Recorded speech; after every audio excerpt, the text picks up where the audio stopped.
s'est passé. Alors, je ne le retrouve pas, je l'ai revu tout à l'heure, je le rechercherai ou on regardera autre chose.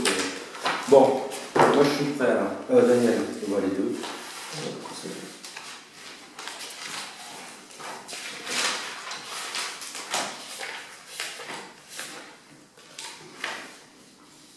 C'est bon? Et on y va. Point de départ. Oui. Mars 2008, campagne électorale Gérard Ségura. Je l'ai sous les yeux. Et c'est fait. Je l'ai conservé. Quand tu l'as conservé, donc dans ce document, tout est dit. Supprimer les camions. Oui.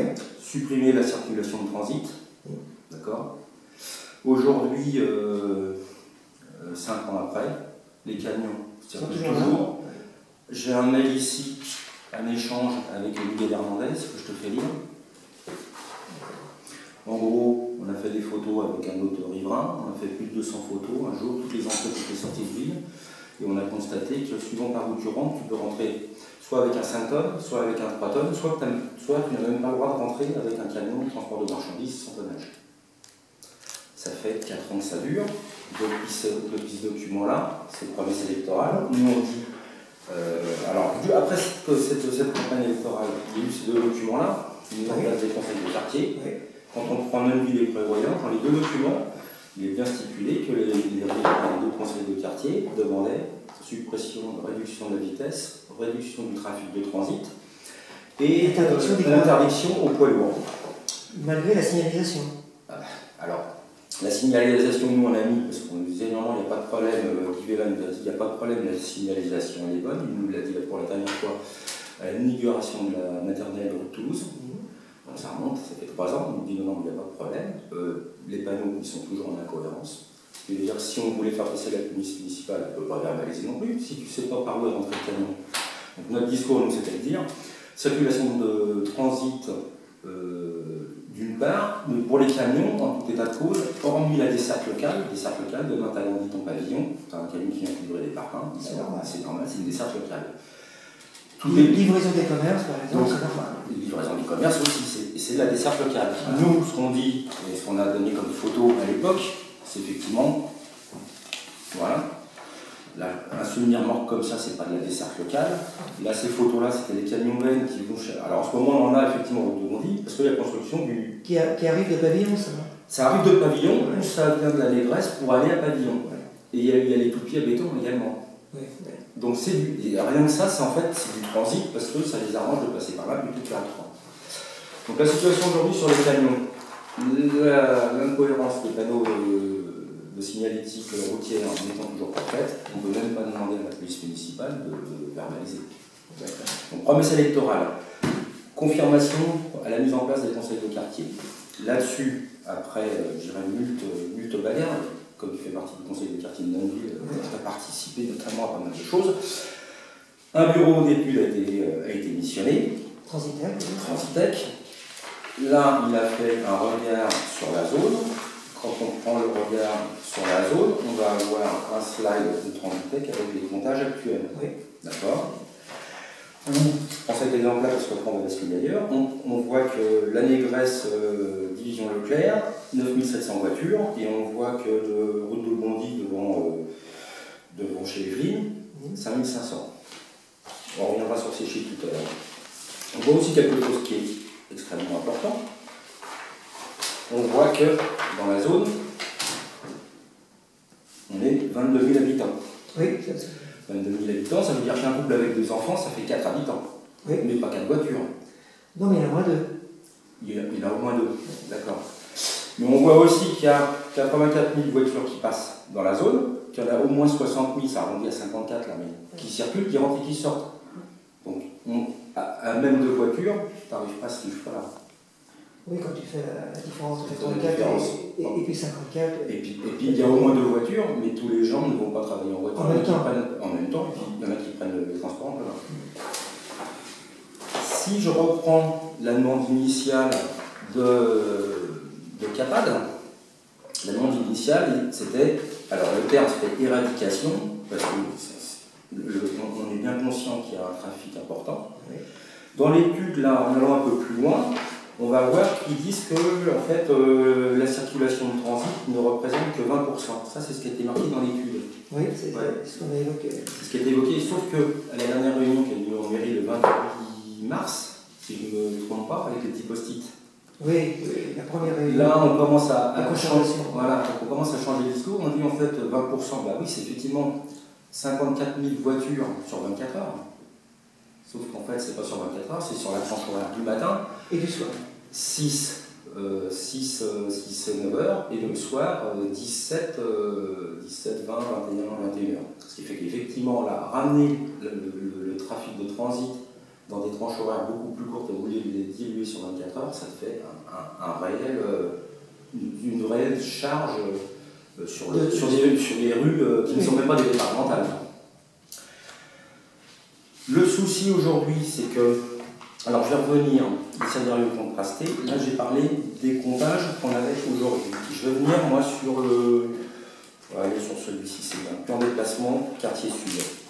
Plan de déplacement de quartier sud, c'est en fait c'est un document qui a été présenté au Conseil des prévoyants. La première fois. Moi je ne sais plus quand, où il y avait effectivement les élus, il y avait des bureaux d'études.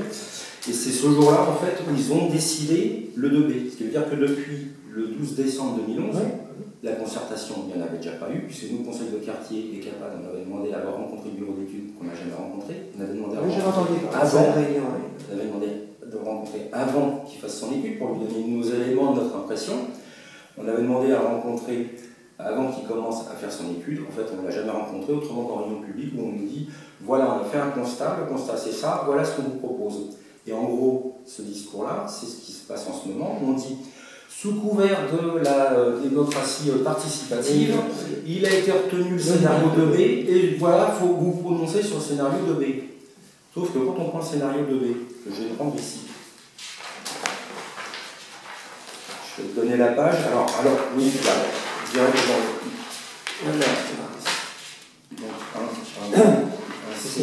voilà, c'est pas celui-là. 2B, voilà. Alors, je prends le scénario 2B, c'est la page 55B, donc à tes pas à la même page. 52. Scénario 2, ah oui, non, mais il faut la... Non, stop.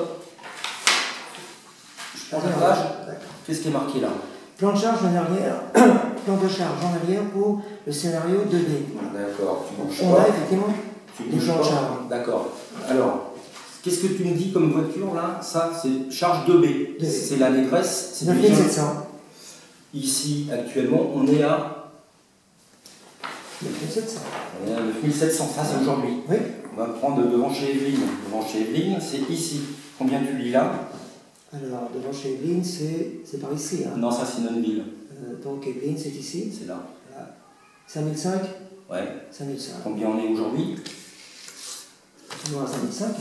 Alors, je pose la question. Quelle est la question principale qui a été demandée il y a 4 ans par les conseils de quartier?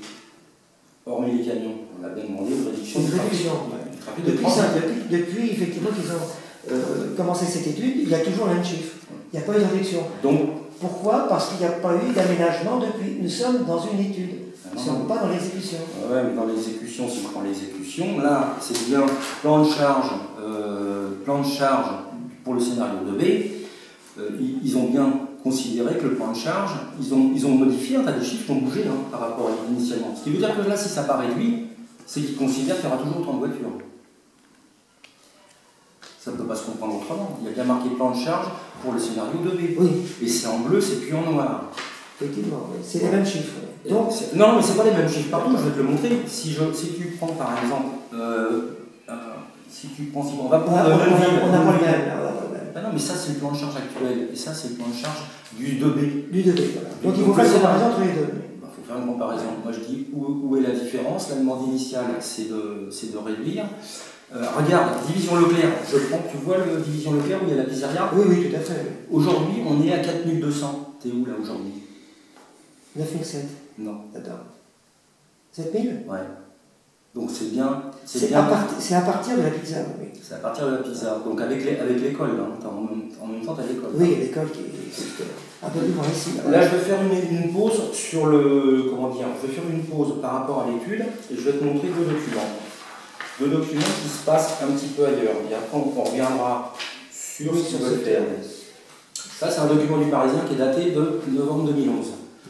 Les villes passent aux 30 km/h. Après Montreuil, Pantin ou Pierrefitte, 4 autres communes prennent le parti de limiter la circulation à 30 dans les centres-villes.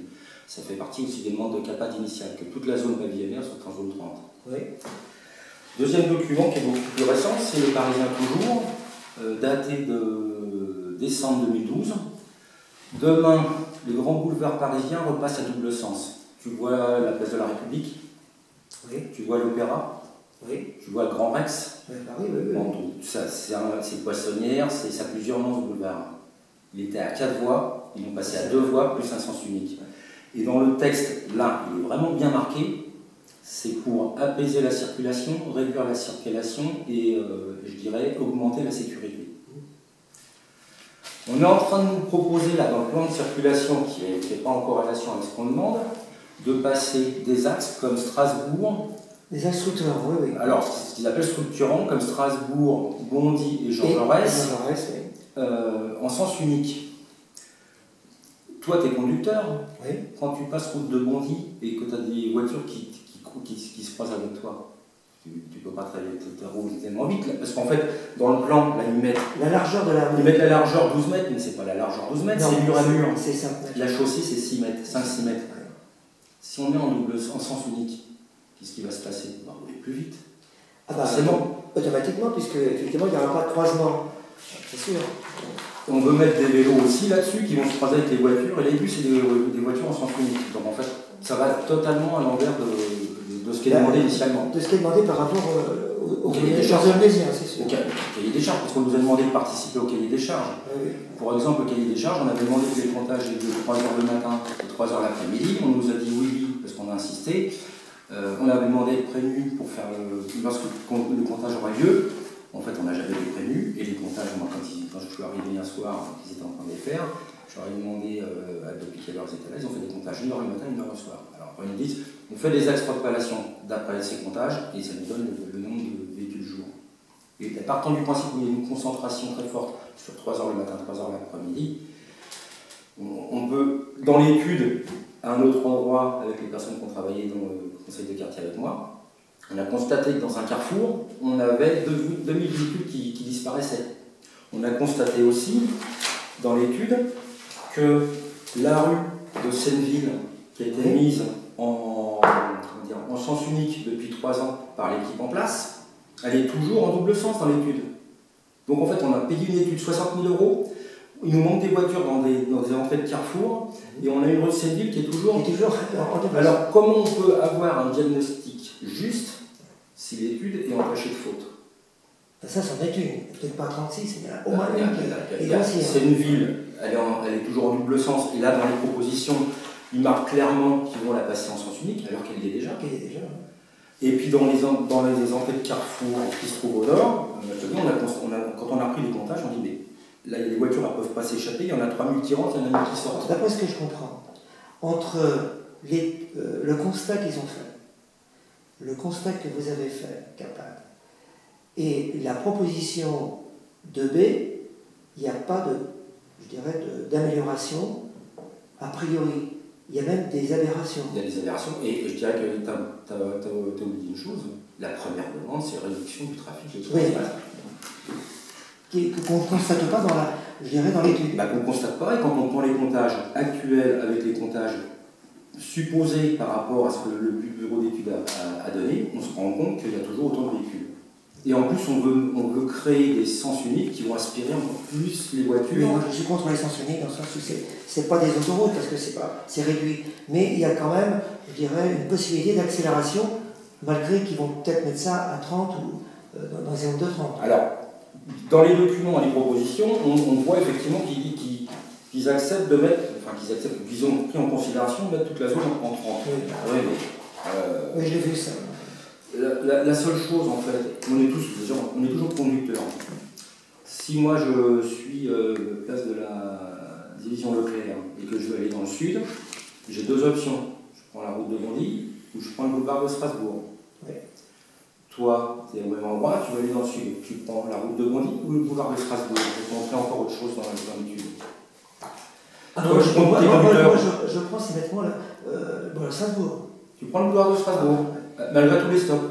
Oui, ça ne me dérange pas de circuler sur une voie auquel je peux m'arrêter 5 ou 6 fois, c'est pas le problème.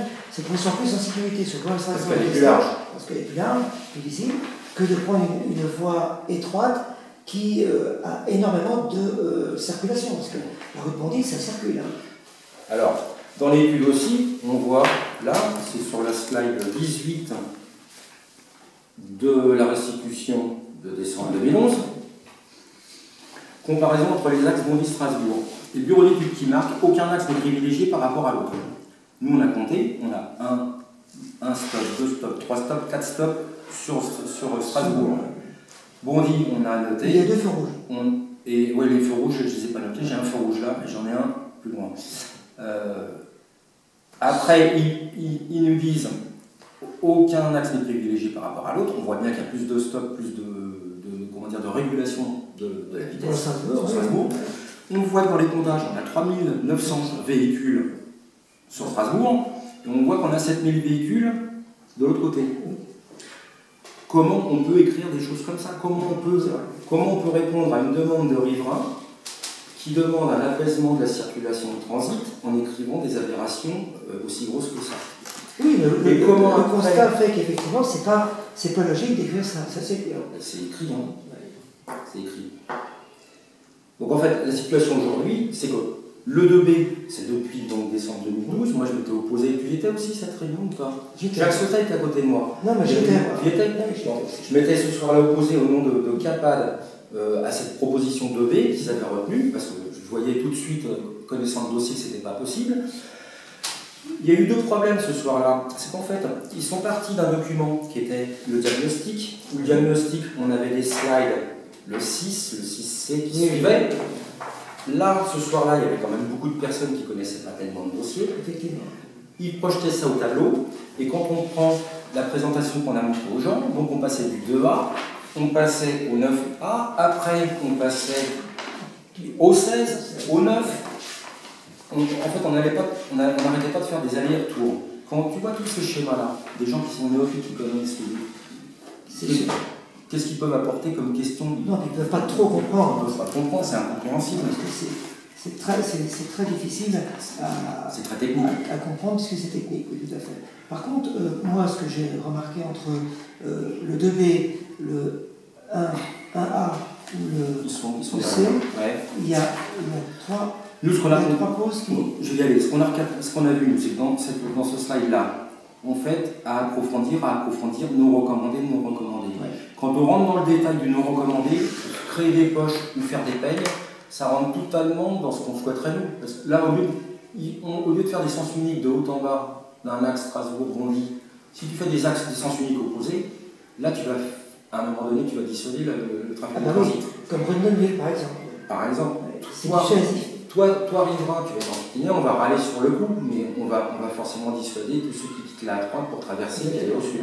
Et puis, il y a des solutions peut-être pour les entrées de ville, c'est qu'il faut prioriser ceux qui sortent par rapport à ceux qui rentrent. Ça, c'est une priorité sur tous les entrées de ville ou les sorties de ville. Si tu mets des rétrécissements à l'entrée, que tu priorises la sortie et non l'entrée, tu vas dissuader naturellement celui qui va rentrer.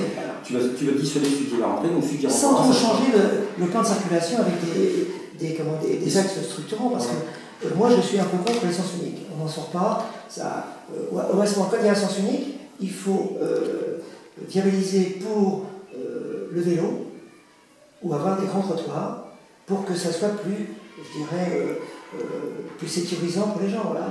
Mais on peut effectivement dans ces zones-là faire des sens uniques, à condition qu'on privilège le piéton et, je dirais, le vélo. Mais sachant que le piéton, on ne pourra pas faire grand-chose. Nos rues elles sont assez étroites, donc on ne peut pas agrandir les trottoirs.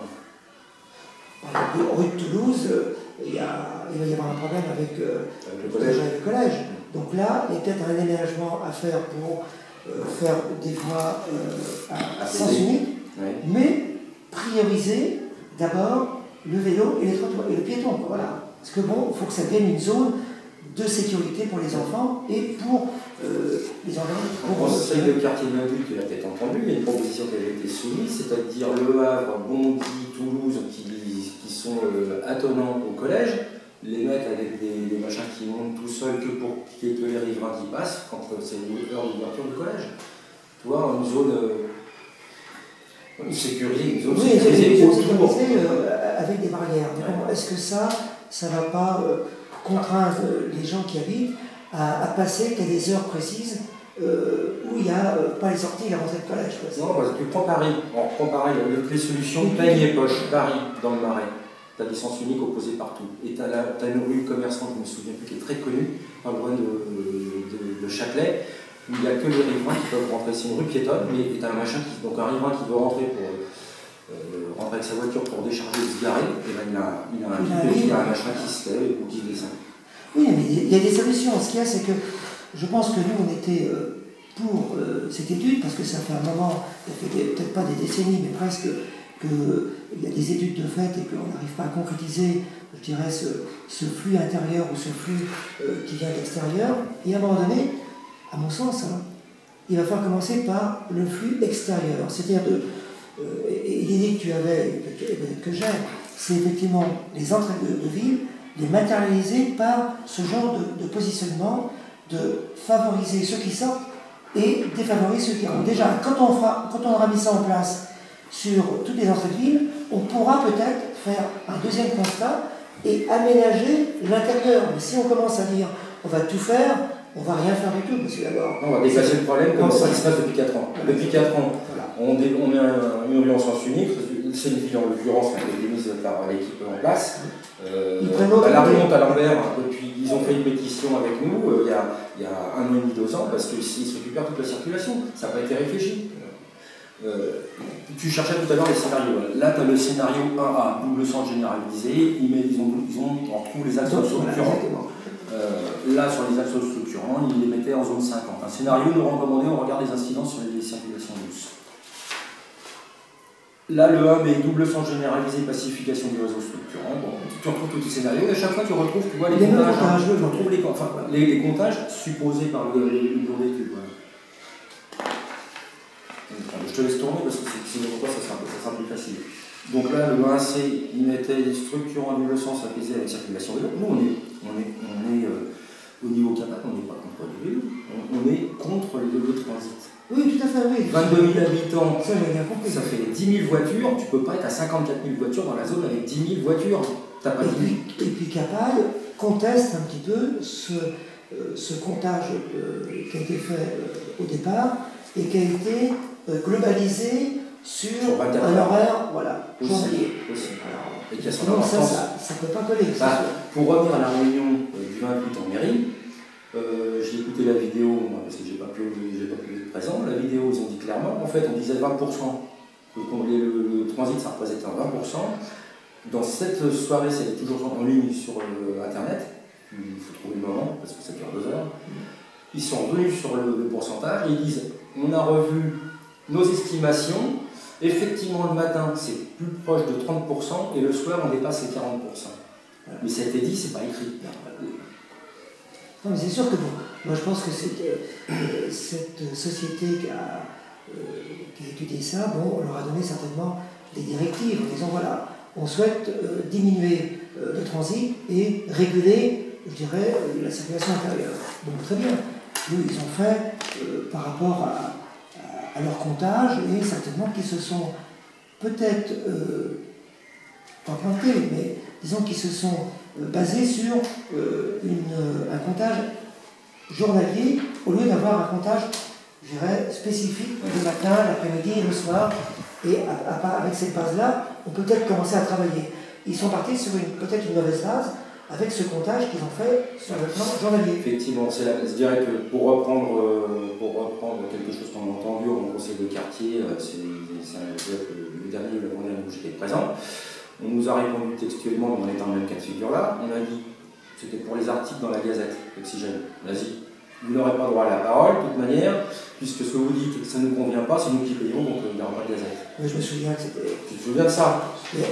Et là, on est un peu dans le même cas de figure. C'est nous, l'Américain, avons payé, c'est nous qui avons diligenté le bureau d'études. Depuis le début, on a demandé à les rencontrer uniquement avec le groupe de travail qui a travaillé sur le sujet. On ne les a jamais rencontrés et on en arrive à cette situation aujourd'hui. Première demande, vous avez fait quand même, je crois que Ernest vous avez demandé de transmettre vos doléances ou votre étude personnelle. On l'a transmis. On a transmis là, on parle du CD, on a fait 200 photos. Ils en ont tenu compte ou pas? Je pense qu'ils en ont tenu compte quand même. Si, pour moi, ils en avaient tenu compte, j'aurais pas 7000 voitures toujours division Leclerc de transit. Et si ils en avaient tenu compte, s'il y a quelque chose qui coûte vraiment très peu cher, c'est peut-être de commencer par mettre la cohérence des panneaux d'interdiction camion. Absolument. Et ça coûte, c'est vraiment le moins cher. C'est un minimum. Et ça fait 5 ans et c'est toujours pas fait. Donc, et nous, dans les documents qu'on a donnés, on a donné des photos, mais on avait fait des PowerPoint, tu as dû être présent, on avait fait une présentation en décembre 2010, en conseil de quartier, avec Gérard Sigora, et on nous demandait de faire un compte-rendu du dossier circulation. Ouais. On a donné ces PowerPoint avec nos remarques, on a demandé si on ne l'a pas eu, on a demandé ça, on attend la réponse. Bon, on voit le résultat, le scénario 2B ne remet pas en cause, au contraire, on va créer des aspirateurs à voiture. Et la lune de ville, c'est pas marqué, mais la lune de ville, ce qui est marqué dans l'étude Transitec, c'est que la lune de ville peut supporter beaucoup plus de véhicules qu'elle ne supporte aujourd'hui. Et à un moment dans une réunion, il a été dit pourquoi ne pas resupprimer le stationnement au riverain sur la lune de ville, alors que tous ceux qui sont là depuis un certain temps ont constaté que la lune de ville